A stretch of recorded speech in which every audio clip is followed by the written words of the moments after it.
Welcome to social work study circle channel. ನಾನು ನಿಮ್ಮ ರಾಜೇಂದ್ರ ಕುಮಾರ್, ಮೈಸೂರು. ಇಂದಿನ ಈ ಒಂದು ವಿಡಿಯೋದಲ್ಲಿ ಕರ್ನಾಟಕ ರಾಜ್ಯ ಸಹಾಯಕ ಪ್ರಾಧ್ಯಾಪಕರ ಅರ್ಹತಾ ಪರೀಕ್ಷೆ ಕೆಸೆಟ್ 2025 ಈ ಒಂದು ಪರೀಕ್ಷೆಗೆ ಸಂಬಂಧಪಟ್ಟಂತೆ ಸಮಾಜ ಕಾರ್ಯ ವಿಷಯದ ಸಿಲೆಬಸ್ ಪಠ್ಯಕ್ರಮವನ್ನು ಕುರಿತು ತಮ್ಮೊಂದಿಗೆ ಮಾಹಿತಿಯನ್ನು ಹಂಚಿಕೊಳ್ತಾ ಇದ್ದೇನೆ. ಮೊದಲಿಗೆ ಸಮಾಜ ಕಾರ್ಯ ಇದೊಂದು ಕೂಡ ವೃತ್ತಿಪರ ಕೋರ್ಸ್ ಆಗಿದ್ದು, ಸಮಾಜದ ವ್ಯಕ್ತಿಯ ಅಥವಾ ಗುಂಪಿನ ಅಥವಾ ಸಮುದಾಯದ ಸಮಸ್ಯೆಗಳನ್ನು ಪರಿಹರಿಸಲು ಸಹಾಯ ಮಾಡುವ ಒಂದು ವೃತ್ತಿಪರ ಸೇವೆಯನ್ನು ಸಮಾಜ ಕಾರ್ಯ ಅಂತ ಕರಿತೀವಿ. ಈ ಒಂದು ಸಮಾಜ ಕಾರ್ಯಕ್ಕೆ ಸಂಬಂಧಪಟ್ಟಂತೆ ಅವರು ಕೆಸೆಟ್ ಪರೀಕ್ಷೆಗೆ ಸಂಬಂಧಪಟ್ಟಂಥ ಸಿಲೆಬಸ್ ಕಾಪಿಯನ್ನು ಬಿಟ್ಟಿದ್ದಾರೆ. ಅದರ ಪ್ರಕಾರ ಏನೆಲ್ಲ ಸಿಲೆಬಸ್ಗಳನ್ನ ನಾವು ಈ ಪರೀಕ್ಷೆ ದೃಷ್ಟಿಯಲ್ಲಿ ಕವರ್ ಮಾಡಬೇಕು, ಓದಬೇಕು. ಅದರ ಜೊತೆ ಪರೀಕ್ಷಾರ್ಥಿಗಳಿಗೆ ಮಾಹಿತಿಯನ್ನು ಒದಗಿಸಲು ಈ ಒಂದು ವಿಡಿಯೋವನ್ನು ಮಾಡ್ತಾ ಇದ್ದೇವೆ. ಮೊದಲಿಗೆ ಸಿಲೆಬಸ್ ಕಂಟೆಂಟ್ಸ್ ನೋಡೋದಾದರೆ, ಅವರು ಸಮಾಜ ಕಾರ್ಯ ವಿಷಯಕ್ಕೆ ಸಂಬಂಧಪಟ್ಟಂತೆ ಒಟ್ಟು 10 ಚಾಪ್ಟರ್ಗಳನ್ನು ಮೆನ್ಷನ್ ಮಾಡಿದ್ದಾರೆ. ಪ್ರತಿಯೊಂದು ಚಾಪ್ಟ್ರಲ್ಲೂ ಕೂಡ 7 ಮೂಲಭೂತ ಅಂಶಗಳು, ಮುಖ್ಯ ಪಾಯಿಂಟ್ಗಳನ್ನ ಡಿಸ್ಕಷನ್ ಮಾಡಿದ್ದಾರೆ. ಏನೆಲ್ಲ ಇದೆ ಚರ್ಚೆ ಮಾಡೋಣ. ಮೊದಲನೇ ಚಾಪ್ಟರ್ಲಿ nature and development of social work, ಸಮಾಜ ಕಾರ್ಯದ ಸ್ವರೂಪ ಮತ್ತು ಯಾವ ಥರ ಅದು ಹಿಸ್ಟಿಕಲ್ ಡೆವಲಪ್ಮೆಂಟ್ ಆಯಿತು, ಅದರ ಬಗ್ಗೆ ಇದೆ. ಎರಡನೇ ಚಾಪ್ಟರ್ಲಿ society, human behaviour and communities, ಸಮಾಜ ಅಂತಂದರೆ ಏನು, ಮಾನವನ ವರ್ತನೆಗಳು ಯಾವುದು, ಮತ್ತು ಸಮುದಾಯ ಅಂತಂದರೆ ಏನು. ಇದನ್ನು ಸಮಾಜಶಾಸ್ತ್ರೀಯ ಹಿನ್ನೆಲೆಯಲ್ಲಿ ಹೇಗೆ ಗ್ರಹಿಸಬೇಕು, ಸಮಾಜ ಕಾರ್ಯದ ಹಿನ್ನೆಲೆಯಲ್ಲಿ ಹೇಗೆ ಗ್ರಹಿಸಬೇಕು. ಈ ಒಂದು ಎರಡನೇ ಚಾಪ್ಟರ್ಲಿ ಈ ಬಗ್ಗೆ ಮಾಹಿತಿಯನ್ನು ಇದೆ. ಮೂರನೇ chapter social work with individuals and groups, ವ್ಯಕ್ತಿಗತ ಸಮಾಜ ಕಾರ್ಯ ಅಥವಾ ವೃಂದಗತ ಸಮಾಜ ಕಾರ್ಯದ ಬಗ್ಗೆ ಮೂರನೇ ಚಾಪ್ಟರ್ಲಿ ಇದೆ. ನಾಲ್ಕನೇ chapter social work with communities and social action, ಸಮುದಾಯ ಸಂಘಟನೆ ಅಥವಾ ಸಾಮಾಜಿಕ ಕ್ರಿಯೆ, ಈ 2 ವಿಧಾನಗಳ ಬಗ್ಗೆ 4ನೇ ಚಾಪ್ಟರ್ಲಿದೆ. 5ನೇ ಚಾಪ್ಟರ್ಲಿ ರಿಸರ್ಚ್ ಇನ್ ಸೋಷಿಯಲ್ ವರ್ಕ್, ಸಮಾಜ ಕಾರ್ಯದಲ್ಲಿ ಸಂಶೋಧನೆ, ಗುಣಾತ್ಮಕ ಸಂಶೋಧನೆ ಮತ್ತು ಗುಣಾತ್ಮಕ ಸಂಶೋಧನೆ. ಇದನ್ನು ಹೇಗೆ ಅಪ್ಲೈ ಮಾಡಬೇಕು, ಏನೆಲ್ಲ ಹಂತಗಳು ಅನುಸರಿಸಬೇಕು ಅಂತ ಇದೆ. Next chapter 6 administration, welfare and development services, ಸಮಾಜ ಕಾರ್ಯಕರ್ತ ಒಂದು ಸಂಸ್ಥೆಯನ್ನು ಯಾವ ಥರ ಆಡಳಿತ ಮಾಡಬೇಕು, ಸಮಾಜ ಕಲ್ಯಾಣ ಸೇವೆಗಳನ್ನ ಯಾವ ಥರ ನಿರ್ವಹಣೆ ಮಾಡಬೇಕು, ಮತ್ತು ಅಭಿವೃದ್ಧಿಗೆ ಸಂಬಂಧಪಟ್ಟಂಥ ಯೋಜನೆಗಳ ಯಾವ ಥರ ನಿರ್ವಹಣೆ ಮಾಡಬೇಕು ಅಂತ ಅನ್ನೋದು 6ನೇ ಚಾಪ್ಟರ್ಲಿದೆ. 7ನೇ chapter social policy, planning and social development, ಸಾಮಾಜಿಕ ಯೋಜನೆಗಳು, ಆ ಯೋಜನೆಗಳನ್ನ ಹೇಗೆ ಸಿದ್ಧಪಡಿಸ್ಬೇಕು ಮತ್ತು ಅದನ್ನು ಯಾವ ಥರ ಅಭಿವೃದ್ಧಿ ಪಡಿಸ್ಬೇಕು ಅಂತ ಅನ್ನೋದು ಇದೆ. 8ನೇ ಚಾಪ್ಟರ್ಲಿ Indian constitution, social justice, human rights and social work practice, ಭಾರತೀಯ ಸಂವಿಧಾನ, ಸಾಮಾಜಿಕ ನ್ಯಾಯ, ಮಾನವ ಹಕ್ಕುಗಳು ಮತ್ತು ಸಮಾಜ ಕಾರ್ಯದಲ್ಲಿ ಸಂವಿಧಾನದ ವಿಧಿಗಳನ್ನ ಹೇಗೆ ಅಪ್ಲೈ ಮಾಡಬೇಕು, ಅದರ ಬಗ್ಗೆ ಇದೆ. Next chapter 9 areas of social work practice ಅಂತಂದರೆ, ಒಂದು ಪದವಿಯನ್ನು ಮುಗಿಸಿದ ಮೇಲೆ ವೃತ್ತಿಪರ ಸಮಾಜ ಕಾರ್ಯಕರ್ತ ಯಾವೆಲ್ಲ ಕ್ಷೇತ್ರಗಳಲ್ಲಿ ಕೆಲಸ ಮಾಡ್ಬೋದು ಅನ್ನೋದರ ಬಗ್ಗೆ ಏರಿಯಾ 1 ಮತ್ತು ಏರಿಯಾ 2 ಅಲ್ಲಿ ಡಿಸ್ಕಷನ್ ಮಾಡಿದ್ದಾರೆ, 9 ಮತ್ತು 10ನೇ ಚಾಪ್ಟ್ರಲ್ಲಿ. ಅದನ್ನು ಒಂದು ಸ್ವಲ್ಪ ಡೀಟೇಲಾಗಿ ನೋಡೋದಾದರೆ, ಮೊದಲನೇ unit nature and development of social work.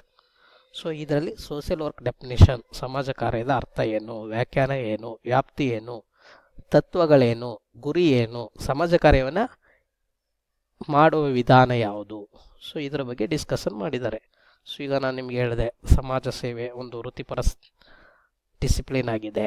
So ಅದನ್ನು ನಾವು ಸಮಾಜದ ಅಥವಾ ವ್ಯಕ್ತಿಯ ಅಥವಾ ಸಮುದಾಯದ ಗುಂಪಿನ ಸಮಸ್ಯೆಗಳನ್ನ ಪರಿಹರಿಸೋದಕ್ಕೆ ನೀಡುವಂಥ ಸೇವೆಯನ್ನು ಸಮಾಜ ಸೇವೆ ಅಂತ ಕರಿತೀವಿ. ಸೊ ಅದರಲ್ಲಿ ಹಿಸ್ಟಾರಿಕಲ್ ಡೆವಲಪ್ಮೆಂಟ್ ಅಂತಂದರೆ ಸಮಾಜ ಕಾರ್ಯ ಅಂತ ಅನ್ನೋದು UK ಹುಟ್ಟಿತು. ಅನಂತರ ಅದು USA ಡೆವಲಪ್ ಆಯಿತು. ಜೊತೆಗೆ ನಮ್ಮ ಭಾರತದಲ್ಲಿ ಸಮಾಜ ಕಾರ್ಯವನ್ನು ಯಾವ ಥರ ಅರ್ಥೈಸಲಾಗ್ತಿತ್ತು, ಸಮಾಜ ಕಾರ್ಯ ಒಂದು ವೃತ್ತಿಯಾಗಿ ಯಾವ ಥರ ಬೆಳವಣಿಗೆ ಆಯಿತು. Social reform and professional social work. So ಅಂತಂದರೆ ಸಾಮಾಜಿಕ ಸುಧಾರಣೆಗಳ ಮುಖಾಂತರ ಸಮಾಜ ಕಾರ್ಯ ಯಾವ ಥರ ಒಂದು ವೃತ್ತಿಯಾಗಿ ಮುಂದುವರಿಯಿತು. 19 ಮತ್ತು 20ನೇ ಶತಮಾನದಲ್ಲಿ ಇಂಡಿಯಾದಲ್ಲಿ ಸಾಮಾಜಿಕ ಸುಧಾರಣಾ ಚಳುವಳಿಗಳು ಪ್ರಾರಂಭವಾಗಿದ್ವು. ಸೊ ಗಾಂಧಿಯನ್ ಐಡಿಯಾಲಜೀಸು, ಸ್ವಾಮಿ ವಿವೇಕಾನಂದ ಅವರ ಐಡಿಯಾಲಜೀಸು, ಅಂಬೇಡ್ಕರ್ ಆ್ಯಂಡ್ ಐಡಿಯಾಲಜೀಸು. ಸೊ ಇದು ಸಮಾಜ ಕಾರ್ಯಕ್ಕೆ ಯಾವ ಥರ ಕೊಡುಗೆಯನ್ನು ಕೊಟ್ಟಿದೆ ಅನ್ನೋದು ಡಿಸ್ಕಷನ್ ಆಗುತ್ತೆ. Social work as A profession in India ಅಂತಂದರೆ ಸಮಾಜ ಕಾರ್ಯ ಭಾರತದಲ್ಲಿ ಒಂದು ವೃತ್ತಿಪರ ಸೇವೆ ಆಗಿದ್ದು ಯಾವಾಗ, ಅದರ ವ್ಯಾಲ್ಯೂಸ್ ಏನು, ಅದರ ಎಥಿಕ್ಸ್ ಏನು, ಓಕೆ, ಸೋಷಿಯಲ್ ವರ್ಕ್ ಪ್ರಾಕ್ಟೀಷನರ್ಸ್ಗೆ ಅದರ ಅವಶ್ಯಕತೆ ಏನಿದೆ. ಸೊ ಇದ್ರ ಬಗ್ಗೆ ಡಿಸ್ಕಷನ್ ಮಾಡುತ್ತೆ. Next theories of social work practice ಅಂತಂದರೆ ನಾವು ಒಂದು ಸಮಾಜ ಸೇವೆಯನ್ನು ಮಾಡಬೇಕಾದ್ರೆ ಏನೆಲ್ಲ ಥಿಯರಿಗಳು ಅವಶ್ಯಕವಾಗಿದೆ. ಸೋಷಿಯಲ್ ವರ್ಕ್ಗೆ ಸಂಬಂಧಪಟ್ಟಂಥ ಥಿಯರಿಗಳು Sigmund Freud psycho analytical theory ಆಗ್ಬೋದು, ಎರಿಕ್ಸನ್ ಅವ್ರದ್ದು ಸೈಕೋ ಸೋಷಿಯಲ್ ಡೆವಲಪ್ಮೆಂಟ್ ಥಿಯರೀಸ್ ಆಗಿರ್ಬೋದು, ಅಥವಾ ಕಾಗ್ನೇಟಿವ್ ಬಿಹೇವಿಯರ್ ಥಿಯರೀಸ್ ಆಗಿರ್ಬೋದು. ಓಕೆನಾ, ಈ ಥರ ಥಿಯರಿಗಳು ಕೂಡ ಓದಬೇಕಾಗುತ್ತೆ. Changing context of social work practice, emerging prospective trends and challenge of social work for practice ಅಂತಂದರೆ ಪ್ರಸ್ತುತ ಸಮಾಜ ಕಾರ್ಯದ ಬದಲಾವಣೆಗಳೇನು. ಸೊ ಇದ್ರ ಬಗ್ಗೆ ಮೊದಲನೇ ಚಾಪ್ಟರ್ ಓದ್ತೀವಿ. ಎರಡನೇ chapter society, human behaviour and communities ಅಂತಂದರೆ ಸೋಷಿಯಲಾಜಿಕಲ್ ಕಾನ್ಸೆಪ್ಟಲ್, ಸಮಾಜಶಾಸ್ತ್ರ ದೃಷ್ಟಿಕೋನದಲ್ಲಿ ಸೋಷಿಯಲ್ ಸ್ಟ್ರಕ್ಚರ್ ಹೇಗಿದೆ, ಸಾಮಾಜಿಕ ಸಂಸ್ಥೆಗಳು ಯಾವ್ಯಾವು, ಸಾಮಾಜಿಕ ಗ್ರೂಪು, ಸಾಮಾಜೀಕರಣ, ಸಾಮಾಜಿಕ ನಿಯಂತ್ರಣ, ಸಾಮಾಜಿಕ ಬದಲಾವಣೆ. ಸೊ ಇದನ್ನು ನೋಡ್ತೀವಿ. Approach of the study of society, ಒಂದು ಸಮಾಜವನ್ನು ಅಧ್ಯಯನ ಮಾಡಬೇಕಾದ್ರೆ ಏನೆಲ್ಲ ಮಾರ್ಗಗಳು ಬೇಕು ಅದನ್ನು ನೋಡ್ತೀವಿ. ಸೋಷಿಯಲ್ ಸಿಸ್ಟಮ್ ಆ್ಯಂಡ್ ಸ್ಟ್ಯಾಟಿಸ್ಫಿಕ್ಷನ್ ಅಂತಂದರೆ ಒಂದು ಸಾಮಾಜಿಕ ಸಿದ್ಧಾಂತ. ಸೊ ಅದನ್ನು ಕೂಡ ನೋಡ್ತೀವಿ. ಹ್ಯೂಮನ್ ಬಿಹೇವಿಯರ್, ಮಾನವನ ವರ್ತನೆಗಳು ಸಮಾಜದಲ್ಲಿ ಹೇಗಿರುತ್ತೆ, ಕುಟುಂಬದಲ್ಲಿ ಹೇಗಿರುತ್ತೆ, ಇನ್ಸ್ಟಿಟ್ಯೂಷನಲ್ಲಿ ಹೇಗಿರುತ್ತೆ. ಸೊ ಇದು theories of personality, psycho analytic theory of personality, behavioural theories and humanistic theories ಅಂತಂದ್ರೆ ಮಾನವನ ವ್ಯಕ್ತಿತ್ವವನ್ನು ಅಭಿವೃದ್ಧಿಪಡಿಸೋದ್ರಲ್ಲಿ ಏನೆಲ್ಲ ಥಿಯರಿಗಳು ವರ್ಕೌಟ್ ಆಗುತ್ತೆ ಅಂತ ಅನ್ನೋದು ಕೂಡ ಅಧ್ಯಯನ ಮಾಡಬೇಕು. ಅದಾದಮೇಲೆ ಸೋಷಿಯಲ್ ಸೈಕಾಲಜಿ, ಒಂದು ಸಾಮಾಜಿಕ ಮನೋವಿಜ್ಞಾನ, ಯಾವ ಸಮಾಜದವ್ರ ಮನಸ್ಥಿತಿ ಹೇಗಿರುತ್ತೆ. ಸೊ ಅದನ್ನು ಕೂಡ ಸಾಮಾಜಿಕ ಮನೋವಿಜ್ಞಾನ ಮಾಹಿತಿಯನ್ನು ಕಲೆ ಮಾಡಬೇಕು. ಟೈಪ್ ಆಫ್ ಕಮ್ಯುನಿಟೀಸ್ ಅಂತಂದರೆ ಸಮುದಾಯದ ವಿಧಗಳು ಯಾವುವು, ರೂರಲ್, ಟ್ರೈಬಲ್ ಅಥವಾ ಅರ್ಬನ್ ಕಮ್ಯುನಿಟಿ, ಇದನ್ನು ಕೂಡ ನಾವು ನೋಡಬೇಕಾಗತ್ತೆ. ನೆಕ್ಸ್ಟ್ ಮೂರನೇ ಚಾಪ್ಟರ್ ಏನಿದೆ, social work with individuals and groups ಅಂತಂದರೆ ಇವಾಗ ನಾವು ಹೇಳ್ತೀವಿ ಪ್ರಾಥಮಿಕ ವಿಧಾನ ಮತ್ತು ಮಾಧ್ಯಮಿಕ ವಿಧಾನ. ಸಮಾಜ ಕಾರ್ಯದಲ್ಲಿ ಇರ್ತಕ್ಕಂಥ ಪ್ರಾಥಮಿಕ ವಿಧಾನ, ಮಾಧ್ಯಮಿಕ ವಿಧಾನ ನೋಡೋದಾದರೆ ಅದರಲ್ಲಿ ಸೋಷಿಯಲ್ ಕೇಸ್ ವರ್ಕ್ ಮತ್ತು ಸೋಷಿಯಲ್ ಗ್ರೂಪ್ ವರ್ಕ್ ಮತ್ತು ಕಮ್ಯುನಿಟಿಯನ್ನು ನೋಡ್ತೀವಿ. ಸೊ ಅದರಲ್ಲಿ ಸೋಷಿಯಲ್ ಕೇಸ್ ವರ್ಕ್ದು ಏನು ಅವಶ್ಯಕತೆ ಇದೆ, ಅದು ಯಾವಾಗ ಡೆವಲಪ್ಮೆಂಟ್ ಆಯಿತು, ಅಲ್ಲಿ ಏನೆಲ್ಲ ಸ್ಕಿಲ್ಸ್ಗಳಿರಬೇಕು, ಸೋಷಿಯಲ್ ಕೇಸ್ ವರ್ಕ್ ಮಾಡುವಾಗ ಏನೆಲ್ಲ ಪ್ರಿನ್ಸಿಪಲ್ಸ್ಗಳಿರುತ್ತೆ, ಅದರ ಕಾಂಪೊನೆಂಟ್ಸ್ ಏನಿರುತ್ತೆ, ಇದನ್ನು ಕೂಡ ಅಧ್ಯಯನ ಮಾಡಬೇಕು. ಅದಾದಮೇಲೆ approach to social work practice, ನಾವು ಸಮಾಜ ಕಾರ್ಯವನ್ನು ಅಭ್ಯಾಸ ಮಾಡುವಾಗ ಕ್ಷೇತ್ರ ಕಾರ್ಯದಲ್ಲಿ ಅಪ್ಲೈ ಮಾಡಬೇಕಾದ್ರೆ ಏನೆಲ್ಲ ಮಾರ್ಗಗಳಿದೆ. ಸೊ ಅದನ್ನು ಕೂಡ ನೋಡಬೇಕು. ಅದರಲ್ಲಿ ಪ್ರಾಬ್ಲಮ್ ಸಾಲ್ವಿಂಗ್ ಟೆಕ್ನಿಕ್ ಇದೆ ಮತ್ತು task centred or radical approaches. Process and techniques of social case work, ಒಂದು ವ್ಯಕ್ತಿಗತ ಸಮಾಜ ಕಾರ್ಯವನ್ನು ಹೇಗೆ ಮಾಡಬೇಕು, ಇಂಟರ್ವೆನ್ಷನ್ ಹೇಗೆ ಮಾಡಬೇಕು ಅದಿದೆ. ಸೋಷಿಯಲ್ ಗ್ರೂಪ್ ವರ್ಕ್, ಒಂದು ಗುಂಪಿಗೆ ಸಂಬಂಧಪಟ್ಟಂತೆ ಸಮಾಜ ಕಾರ್ಯವನ್ನು ಹೇಗೆ ಮಾಡಬೇಕು, ಆ ಗುಂಪಿನ ವಿಧಗಳು ಯಾವ್ಯಾವು, ಗುಂಪಿನ ಉದ್ದೇಶಗಳೇನು, ಗುಂಪಲ್ಲಿ ದಾಖಲೀಕರಣ ಹೇಗೆ ಮಾಡಬೇಕು. ಸೊ ಇದನ್ನು ಸೋಷಿಯಲ್ ಗ್ರೂಪ್ ವರ್ಕಲ್ಲಿ ಓದ್ತೀವಿ. ಸೋಷಿಯಲ್ ಗ್ರೂಪ್ ವರ್ಕ್ ಪ್ರೊಸೆಸ್ ಅಂತಂದರೆ ನಾವು ಒಂದು ವೃಂದಗತ ಸಮಾಜ ಕಾರ್ಯ, ಒಂದು ಗುಂಪಿನ ಮೂಲಕ ಸಮಾಜದಲ್ಲಿ ಬದಲಾವಣೆ ತರಬೇಕು ಅಂತಂದರೆ ಏನೆಲ್ಲ ಹಂತಗಳನ್ನ ಫಾಲೋ ಮಾಡಬೇಕು. ಸೊ ಗ್ರೂಪ್ ಡೆವಲಪ್ಮೆಂಟ್ ಅದೇ ಒಂದು ಗುಂಪು ಇರುತ್ತೆ. ಸೊ ಅದನ್ನು ಯಾವ ಥರ ಡೆವಲಪ್ಮೆಂಟ್ ಮಾಡಬೇಕು. ಸೊ ಇದನ್ನು ನಾವು 3ನೇ ಚಾಪ್ಟರ್ ನೋಡ್ತೇವೆ. ನೆಕ್ಸ್ಟ್ 4ನೇ chapter social work with communities and social action. ಒಂದು ಸಮುದಾಯದಲ್ಲಿ ಬದಲಾವಣೆ ತರೋದಕ್ಕೆ ಅಲ್ಲಿರ್ತಕ್ಕಂಥ ಸಂಪನ್ಮೂಲಗಳನ್ನ ಸಂಘಟಿಸಲು, ಅಲ್ಲಿ ಜನರ ಸಹಭಾಗಿತ್ವದ, ಆ ಸಮುದಾಯದ ಜನರ ಸಹಭಾಗಿತ್ವದಲ್ಲಿ ಸಮಸ್ಯೆನ ಪರಿಹಾರ ಮಾಡೋದಕ್ಕೆ ಕಮ್ಯುನಿಟಿ ಆರ್ಗನೈಸೇಷನ್ ಅಂತ ಹೇಳ್ತೀವಿ. ಸೊ ಅದರಲ್ಲಿ ಪ್ರೊಸೆಸ್ ಆಫ್ ಕಮ್ಯುನಿಟಿ ಆರ್ಗನೈಸೇಷನ್ಸ್, ಸಮುದಾಯ ಸಂಘಟನೆ ಮಾಡಬೇಕಾದ್ರೆ ಏನೆಲ್ಲ ಹಂತಗಳಿರುತ್ತೆ, ಸೊ ಏನೆಲ್ಲ ವಿಧಾನಗಳಿರುತ್ತೆ, ಏನೆಲ್ಲ ಅಪ್ರೋಚಸ್ಗಳಿರುತ್ತೆ, ಲೋಕಲ್ ಡೆವಲಪ್ಮೆಂಟ್ ಮಾಡೆಲ್ ಆಗಿರ್ಬೋದು, ಸೋಷಿಯಲ್ ಆಕ್ಷನ್ ಮಾದರಿ ಆಗಿರ್ಬೋದು, ಆಯಿತಾ. ಸೊ ಮೈಕ್ರೋ ಲೆವೆಲಲ್ಲಿ ಮಾಡಬೇಕಾ. ಸೊ ಈ ಥರ ಎಲ್ಲ ಕಮ್ಯುನಿಟಿಯಲ್ಲಿ ನಾವು ಓದಬೇಕಾಗತ್ತೆ. ಮತ್ತು ಸೋಷಿಯಲ್ ಮೂಮೆಂಟ್, ಸೋಷಿಯಲ್ ಆಕ್ಷನ್ನು ಅದು ಕಮ್ಯುನಿಟಿ ಡೆವಲಪ್ಮೆಂಟ್ಗೆ ಯಾವ ಥರ ಯೂಸ್ ಆಗುತ್ತೆ. ಸೊ ಇದನ್ನು ನಾವು 4ನೇ ಚಾಪ್ಟರ್ ನೋಡ್ತೇವೆ. ಸೊ 5ನೇ ಚಾಪ್ಟರ್ ಬಂದಾಗ ಸೋಷಿಯಲ್ ವರ್ಕ್ ರಿಸರ್ಚ್, ನಾವು ಸಮಾಜ ಕಾರ್ಯದಲ್ಲಿ ಸಂಶೋಧನೆಯನ್ನು ಕೈಗೊಳ್ತೇವೆ. ಅದರಲ್ಲಿ ABC ಅಂತ ಇದೆ. ಎ ಅಂತಂದರೆ ಕ್ವಾಂಟಿಟೇಟಿವ್ ರಿಸರ್ಚ್, ಗುಣಾತ್ಮಕ ಸಂಶೋಧನೆ. ಓಕೆ, ಕ್ವಾಂಟಿಟಿವ್ ಪರಿಮಾಣಾತ್ಮಕ ಸಂಶೋಧನೆ, ಕ್ವಾಲಿಟಿವ್ ಗುಣಾತ್ಮಕ ಸಂಶೋಧನೆ. ಸಂಶೋಧನೆ ಯಾಕೆ ಅವಶ್ಯಕ? ಸಮಾಜದಲ್ಲಿ ಸಮಸ್ಯೆಗಳನ್ನ ಅಧ್ಯಯನ ಮಾಡೋದಕ್ಕೆ, ಸಾಮಾಜಿಕ ಸಮಸ್ಯೆಗಳ ಪರಿಹಾರಕ್ಕಾಗಿ ಅಥವಾ ಸರ್ಕಾರದಲ್ಲಿರ್ತಕ್ಕಂಥ ಯೋಜನೆಗಳನ್ನ ಇವ್ಯಾಲ್ಯುವೇಟ್ ಮಾಡೋದಕ್ಕೆ, ಪರಿಣಾಮಕಾರಿಯಾಗಿ ಅನುಷ್ಠಾನ ಮಾಡೋದಕ್ಕೆ ಸಾಮಾಜಿಕ ಸಂಶೋಧನೆ ಅವಶ್ಯಕ. ಸೊ ನೆಕ್ಸ್ಟ್ 6ನೇ ಚಾಪ್ಟರ್ ಬಂದರೆ administrative welfare and development services. ಸಮಾಜ ಕಾರ್ಯದಲ್ಲಿ ಆಡಳಿತವನ್ನು ಹೇಗೆ ಮಾಡ್ತೀವಿ, ಒಂದು ಸಂಸ್ಥೆಯನ್ನು ನಿರ್ವಹಣೆ ಮಾಡೋದಕ್ಕೆ NGOಗಳಾಗಿರ್ಬೋದು, ಓಕೆನಾ, ಸರ್ಕಾರದ ಇನ್ಸ್ಟಿಟ್ಯೂಷನ್ಸ್ಗಳಾಗಿರ್ಬೋದು, ಅಲ್ಲಿ ಅಡ್ಮಿನಿಸ್ಟ್ರೇಟಿವ್ ರೋಲ್ ಹೇಗಿರುತ್ತೆ.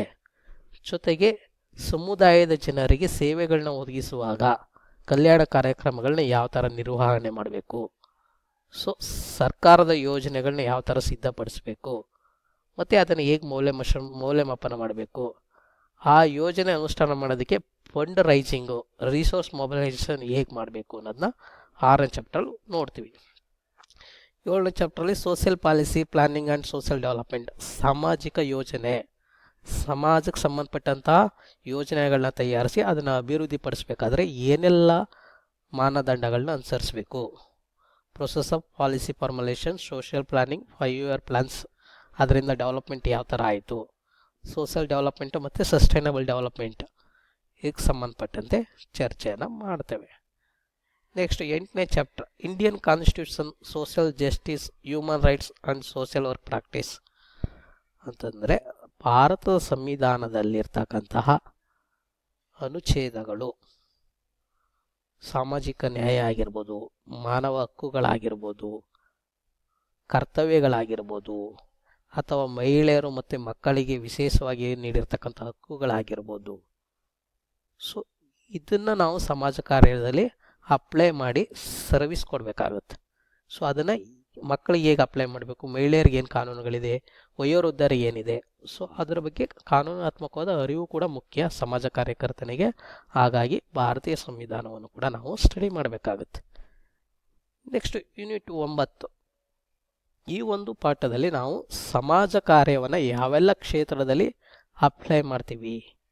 Medical social work and psychiatric social work, ವ್ಯಕ್ತಿಯ ಮಾನಸಿಕವಾಗಿ ಸಹಾಯ ಮಾಡುವಾಗ ಮೆಡಿಕಲ್ ಸೋಷಿಯಲ್ ವರ್ಕ್ ಅಥವಾ ಸೈಕ್ಯಾಟ್ರಿಕ್ ಸೋಷಿಯಲ್ ವರ್ಕನ್ನು ನೋಡಬೇಕಾಗುತ್ತೆ. ಏನು ಮಾನಸಿಕವಾಗಿ ಏನೆಲ್ಲ ಸಮಸ್ಯೆಗಳಿರುತ್ತೆ ಅದಕ್ಕೆ ಸಂಬಂಧಪಟ್ಟಂತೆ ನೋಡಬೇಕಾಗುತ್ತೆ. ಮೆಂಟಲ್ ಹೆಲ್ತ್ ಆ್ಯಂಡ್ ಡಿಸೀಸಸ್, ಮಾನಸಿಕ ಕಾಯಿಲೆಗಳ ಬಗ್ಗೆ ಅರಿವು ಕೊಡೋದಾಗಿರ್ಬೋದು, ಜಾಗೃತಿ ಮೂಡಿಸೋದಾಗಿರ್ಬೋದು, ಪರ್ಟಿಕ್ಯುಲರ್ ಒಂದು ಕಾಯಿಲೆ ಬಗ್ಗೆ ಸಹಾಯ ಮಾಡೋದಾಗಿರ್ಬೋದು.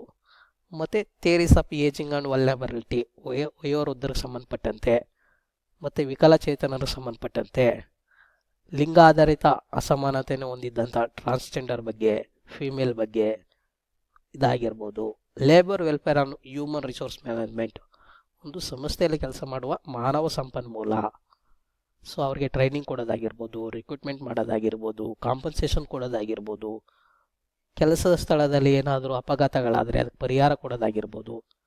ಸೊ ಇದನ್ನು ನೋಡ್ತೀವಿ. ಮತ್ತು ಸೋಷಿಯಲ್ ಡಿಫೆನ್ಸ್, ಕೆಲವೊಂದು ಪರಿಸರ ವಿಕೋಪಗಳಾದಾಗ ಮತ್ತು ಫ್ಯಾಮಿಲಿಗಳಲ್ಲಿ ಏನಾದರೂ ಸಮಸ್ಯೆಗಳುಂಟಾದಾಗ ಪರಿಸರ ಸಂರಕ್ಷಣೆಗೆ ಸಂಬಂಧಪಟ್ಟಂತೆ